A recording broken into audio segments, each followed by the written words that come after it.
अस्सलाम वालेकुम रीडर्स, क्या हाल चाल है। उम्मीद है खैरियत से होंगे सब। नावल है हमारा सिर्फ तुम, एपिसोड 18। राइटर हैं जी बिया खान, वॉइस ओवर बाय अरफा।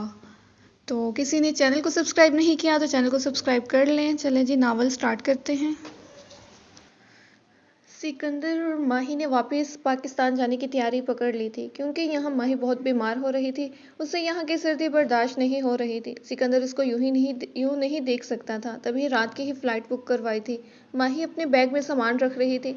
माही अब थोड़ा ठीक महसूस कर रही हो, सिकंदर ने उससे पूछा था। सिकंदर ने उसे मेडिसिन दी थी, जिसके बाद वो काफ़ी पुरसुकून सा खुद को महसूस कर रही थी। मैं ठीक हूँ अभी। मेरी वजह से ये सब हो गया। कोई नहीं, मुझे पता होना चाहिए कि मेरी बीवी को इतनी सर्दी बर्दाश्त नहीं। सिकंदर उसके रुखसार पर हाथ रखता उसको सुलाने लगा था, जबकि माही मुस्कुराई थी सिकंदर की बात पर। अच्छा, कल एक सरप्राइज है, सिकंदर ने बताया था। कौन सा सरप्राइज? एक मिनट, आज की तारीख क्या है? माही पूछने लगी, लेकिन सिकंदर के बताने से पहले बोली, ओह मेरी तो कल बर्थडे है। माही जल्दी से बोल गई थी, जबकि सिकंदर उसको इतना खुश होते देख बोला, सही कहा, कल तुम्हारी बर्थडे है। ये सरप्राइज था आपका? माही आबरू चुकाते पूछने लगी। नहीं, कल एक ऐसा सरप्राइज मिलेगा जिसे देखते तुम खुश हो जाओगी। सिकंदर की मुस्कुराहट में कुछ अजीब सी चुभन थी, जिसे वो देखती कंफ्यूज सी हुई थी। क्या सरप्राइज है सिकंदर? माही ने पूछा था। और वो तुम्हें कल पता लगेगा, और यकीनन तुम्हारी जिंदगी में तुम्हें पहली बार ऐसा तोहफा मिलेगा। सिकंदर पूरे एतमाद तरीके से बोला था। क्या ऐसा कुछ है? माही जांचती नजरों से पूछने लगी। हाँ। अच्छा, बस सब अभी पूछ लोगी? पैकिंग करो, थोड़ी ही देर में फ्लाइट है हमारी, सिकंदर ने याद दिलाया था, जबकि माही सोच रही थी ऐसा कौन सा तोहफा है जो सिकंदर उसे देगा। सन्नान और हानिया भी बहुत सी जगह घूमने के बाद पाकिस्तान जाना चाहते थे। सन्नान, आंटी आ गई होंगी घर पर? हानिया बैग में कपड़े डालते साथ के साथ सवाल भी कर रही थी। नहीं, हम जल्दी जा रहे हैं यहाँ से, सन्नान ने बताना ज़रूरी समझा था। तो हम क्या करें? यहाँ कोई अच्छी जगह भी नहीं, यहाँ ढंग का खाना भी नहीं मिलता, हानिया अफसोस सी बोली थी। उसे और किसी चीज़ की फिक्र नहीं, अपने खाने की फिक्र थी। हानिया, तुम कुछ ज़्यादा नहीं खाती खाना? सन्नान उसको तंग करने के लिए बोला। आप मेरे खाना खाने पर नज़र लगा रहे हैं? मैं क्यों नज़र लगाऊंगा? देखो आईने में, खुद को मोटी हो गई हो। सन्नान उसको जज कर रहा था। हानिया सन्नान की बात सुनते फौरन आईने के सामने जाते खड़ी हुई थी। आखिर खुद को ऊपर से नीचे तक देखने लगी, जबकि पीछे खड़ा सन्नान अपनी हंसी जब्त के उसे देख रहा था। मैं कहाँ मोटी हो रही हूँ? आप होंगे मोटे, मैं तो नहीं हुई। हानिया खुद से बुड़बुड़ा रही थी और अचानक फिर जोर से चीखती ही बोली थी। हानिया, सच में ज़रा गौर से देखो, वाकई में झूठ क्यों बोलूँगा मैं तुमसे? सन्नान उसके पीछे आते उसे अपने हसार में लिए तंग करने की गर्ज से बोला था। सन्नान, आप झूठ कह रहे हैं ना, मैं कुछ नहीं खाऊंगी अब। हानिया की आंख में आंसू आए थे, जिसे देखते सन्नान फौरन उसका रुख अपनी तरफ कर गया था। एक तो तुम बात बात पर रोना शुरू कर देती हो। नहीं हो रही मोटी, बिल्कुल पागल हो तुम। सन्नान उसके गाल पर लब रख गया था, जबकि हानिया हैरान उसे देखने लगी थी। दूर हटती हुई रोते उसके सीने पर हाथ मारने लगी। ये मजाक था, मैं नहीं कर रही आपसे बात तो तुम्हें करनी पड़ेगी, वरना अपने तरीके से बात करने में मुझे कोई मसला नहीं होगा। सनान उसको वार्निंग दे रहा था। हानि उसको अब घूरती रह गई थी। अच्छा, बस पैकिंग करो, फिर सुबह की फ्लाइट से जाना भी है। सन्नान ने याद दिलाया था। हैदर सिकंदर की कॉल आते देख कॉल उठा गया था। सर, आपने कॉल की थी? हाँ, क्यों नहीं कर सकता तुम्हें कॉल? नहीं कर सकते हैं, मैं समझा आप बिज़ी होंगे इसलिए पूछ लिया। नहीं हूँ मैं बिज़ी, तुमसे जो काम कहा था क्या क्या हुआ फिर उसका?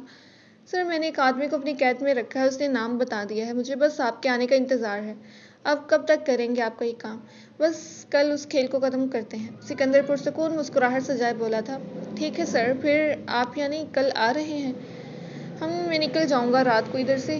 कल रात में उस काम को उसके इंजाम तक पहुंचाते हैं फिर, सिकंदर ने बताया था। जिसे सुनते हैदर बोला, सर ठीक है, आप कितने बजे तक पाकिस्तान लैंड करेंगे ताकि मैं एयरपोर्ट पर आ जाऊं? हैदर, तुम्हें कोई ज़रूरत नहीं है एयरपोर्ट पर आने की, मैं खुद आ जाऊंगा, बस जो काम कहा है उस पर ध्यान दो। Okay sir. हैदर ने अभी इतना ही कहा था कि सिकंदर कॉल काट गया था।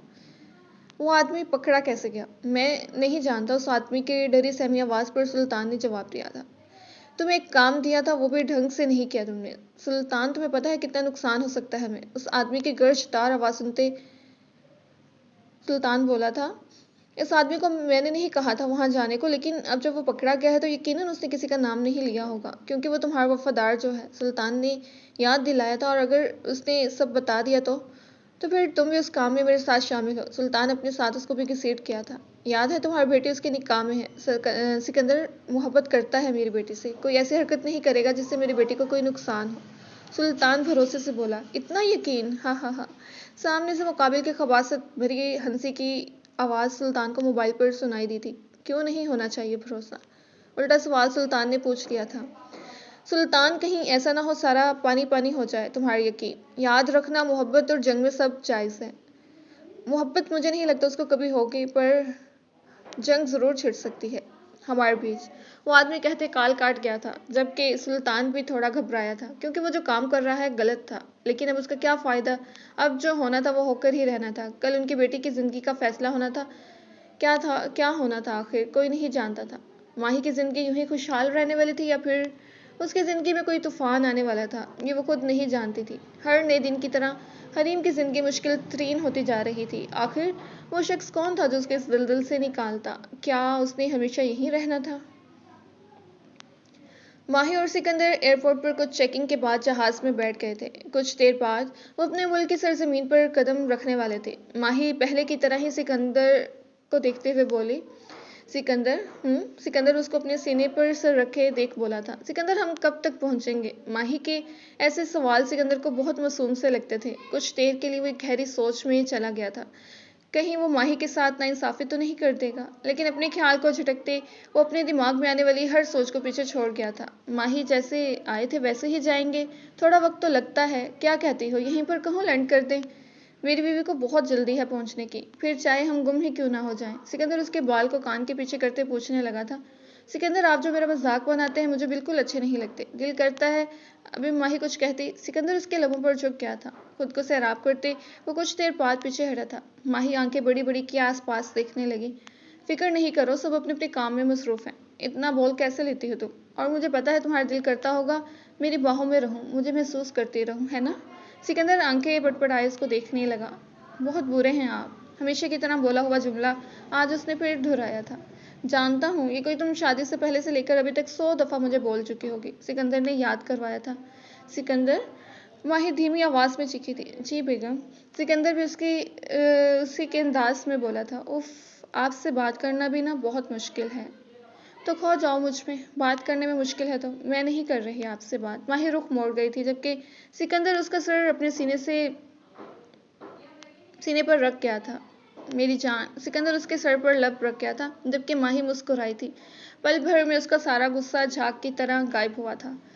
आज की सुबह बहुत खामोश सी थी। यहाँ सिकंदर और माही अपने मुल्क की सरजमीन पर कदम रख चुके थे। क्या ये कहानी कोई नया मोड़ लेगी? सिकंदर के साथ बैठी वो गाड़ी में घर पर पहुंचने का बेसब्री से इंतज़ार कर रही थी।